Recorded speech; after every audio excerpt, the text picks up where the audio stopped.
بسم اللہ الرحمن الرحیم۔ السلام علیکم ورحمۃ اللہ وبرکاتہ۔ جہاز 30,000 فٹ کی بلندی پر محو پرواز تھا۔ پرسکون آرام دہ فلائٹ، بزنس کلاس کا با اخلاق سٹاف اور ہر طرف خاموشی۔ مدھم روشنیوں میں ہر کوئی سونے کے لیے اپنی سیٹوں کو ایڈجسٹ کر رہا تھا۔ فرحان کی آنکھوں پر نیند طاری تھی۔ وہ ابھی نیم غنودگی میں تھا کہ اچانک جہاز کو ایک زبردست جھٹکا لگا۔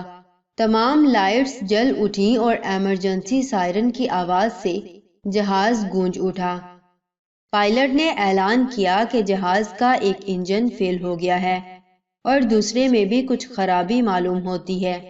جہاز 10 منٹ میں کریش لینڈنگ کرے گا۔ آپ تمام احباب دعائیں مانگ لیجئے۔ مسافروں کی سانسیں اوپر کی اوپر، نیچے کی نیچے رہ گئیں۔ کسی کو موت سے پہلے مر جانے کی عکس بندی کرنی ہو تو یہ بہترین موقع تھا۔ فرتے جذبات اور غصے سے آگے والی سیٹ کے بزنس مین صاحب چیخنے لگے، کیا بےہودہ بات ہے، بکواس کرتے ہو، تمہیں معلوم نہیں میں کون ہوں، میرے اتنے بزنس۔ ایئر ہوسٹس نے بات کاٹی، جناب چیخنے چلانے سے کچھ نہیں ہوگا، تھوڑی دیر میں ہم سب میتوں میں بدل جائیں گے، میں آپ لوگوں کے لیے ایک آخری کام کر سکتی ہوں۔ وہ کچھ سوچتے ہوئے اندر کاکپٹ میں گئی اور ایک چھوٹا سا کالا ڈبہ لے آئی اور کہنے لگی، دیکھیے یہ ڈبہ خصوصی ساخت کا ہے اور آگ یا دھماکے کا اس پر کوئی اثر نہیں ہوتا۔ اگر آپ سب لوگ اپنی فیملی یا بزنس پارٹنر یا بینکر کو کوئی آخری ہدایات لکھ کر دینا چاہتے ہیں تو جلدی سے لکھ کر اس ڈبے میں ڈال دیجئے۔ ملبے سے جب یہ نکلے گا تو آپ کے رشتہ داروں تک آپ کے یہ آخری خطوط پہنچا دیے جائیں گے۔ یہ کہہ کر ایئر ہوسٹس نے تمام مسافروں کو قلم اور کاغذ تھما دیے۔ ہر کوئی اپنی فیملی کو آخری خط لکھ رہا تھا۔ فرحان پہلے تو حیران ہوا کہ کوئی اپنے bank, insurance agent, business partner یا محبوب سیاسی لیڈر کو خط کیوں نہیں لکھ رہا، مگر پھر اس نے سوچا کہ ابھی حیران ہونے کا وقت نہیں اور جلدی سے اپنا خط لکھنا شروع کیا۔ گھڑی پر وقت دیکھا، ان تمام اعلانات و حیرانی میں 2 منٹ گزر چکے تھے اور باقی بچے 8 منٹ۔ اس نے خط شروع کیا، میرے پیارے اللہ جی، اب ملاقات کا وقت قریب ہے۔ ہماری دنیا میں رواج ہے کہ جب کوئی چھوٹا کسی بڑے سے ملنے جاتا ہے تو کوئی تحفہ، کوئی نذرانہ، کوئی ہدیہ ضرور لے کر جاتا ہے۔ آپ بڑے ہیں، بے نیاز ہیں، آپ کو کسی چیز کی کیا ضرورت، مگر میں بندے کی حیثیت سے کچھ تو پیش کروں۔ آج اپنی 40 سالہ زندگی کو پیچھے مڑ کر دیکھتا ہوں تو کوئی بھی تو ایسی چیز نہیں جو آپ کو پیش کر سکوں۔ کوئی روزہ، کوئی نماز، کوئی عبادت، کوئی سجدہ، کچھ بھی اس قابل نہیں۔ ساری زندگی سوتے میں گزار دی۔ کوئی 12 سال تو حقیقتاً سوتا ہی رہا، 10 ایک سال پڑھنے میں گزار دیے، 8 ایک سال روزی روٹی میں اور باقی چند فضول کاموں میں۔ آگے سے آگے بڑھنے کے شوق میں کبھی کوئی اتنا وقفہ بھی نہیں آیا کہ رک کر پیچھے مڑ کر دیکھ سکوں کہ تیرے ساتھ کیا تعلق بنا۔ معاشرے کو سدھارنے کے خبت میں اپنے آپ پر کام کرنا بھول ہی گیا۔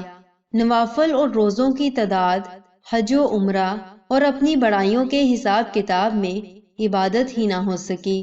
نیور گیو اپ کے زعم میں تیرے سامنے بھی سرنڈر نہ کیا، کبھی ہار تسلیم نہیں کی کہ اے اللہ میں ہار گیا، نفس جیت گیا، تو بچا لے۔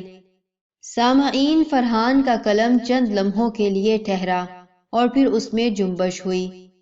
اللہ جی، یا ذوالجلال والاکرام، وہ لمحات جو تیرے ذکر میں کٹنے تھے وہ ٹی وی ڈراموں میں لگ گئے، جو تیری یاد اور دعا میں لگنے تھے وہ ٹویٹر، فیس بک اور انسٹاگرام کھا گیا، اس کے ساتھ ٹک ٹاک، لائکی اور سنیپ چیٹ وغیرہ کی نظر ہو گئے۔ جو وقت قرآن پڑھنے اور سمجھنے میں لگنا تھا وہ گیم آف تھرونز، اس کے ساتھ تصویر، اس جگہ کا وزٹ، اس جگہ کے قصے، بس یہی کچھ کرتا رہا۔ اے اللہ، اے مالک، اس وقت جہاز میں سوار لوگوں میں بدترین مخلوق ہوں۔ اگر تو یہ آفت کوئی عذاب ہے تو مجھے 100% یقین ہے کہ یہ میری وجہ سے ہی آئی ہوگی۔ آج یہ سارے تیرے حضور اپنی عبادتیں لے کر آ رہے ہیں، میرے پاس سوائے ندامتوں کے کچھ بھی نہیں۔ آج میں اپنے جرائم کا اقرار کرتا ہوں 100%۔ اے اللہ، میں نے شرک کیا، میں نے اپنی ذات کو بندگی اور تیرے بیچ رکھ دیا۔ میری انا، میرا غرور، میری ذات کا ادعا، میرے کارنامے، میرے ناولز، میرے قصے، یہ سب شرک نہیں تو اور کیا ہے؟ نام تیرا لیتا رہا، محبتیں کسی اور سے کرتا رہا، ذکر تیرا، دھیان کہیں اور، نماز تیری، نظر کہیں اور، خیال تیرا، فون کہیں اور، سامنے تو اور چیٹ کہیں اور۔ یا اللہ، میں نے ملاوٹ کی تیرے عشق میں، تیری بندگی میں اپنی ذات کی۔ میں نے ذخیرہ اندوزی کی کہ میرے گھر میں مہینوں کا اناج سٹور میں پڑا ہوتا تھا اور باہر لوگ بھوکے مرتے تھے۔ میں نے رشوت بھی لی۔ رشوت دی ہی اس لیے جاتی ہے کہ جو کام کرنے آئے ہو، جس کے لیے کرنے آئے ہو، اس کو دھوکہ دے کر کسی اور کا کر دو۔ یہ میری تنخواہ رشوت ہی تو تھی جو دنیا مجھے دیتی رہی کہ تیرا کام نہ کروں، جس کے لیے بھیجا گیا وہ نہ کروں۔ میں نے غرور کیا کہ میری ذات اور انا کے بت کے سوشل میڈیا پر ہزاروں فالوورز تھے۔ میں نے جھوٹ بولا اپنے آپ سے کہ میں سب سے اچھا ہوں۔ لگے رہو، صحیح جاری ہو۔ میں نے سچ پر آنکھیں بند کر لیں کہ روز آئینہ دیکھتا اور اپنے آپ سے نظریں چرا لیتا۔ اللہ جی، میں مرنے سے پہلے مر گیا، جہاز گرنے سے پہلے ہی چاروں شانے چت ہو گیا۔ بے شک تیرا فضل کسی وجہ کا محتاج نہیں۔ بڑوں کی شان ہوتی ہے کہ جب کسی پر گرفت مکمل ہو جائے تو چھوڑ دیتے ہیں۔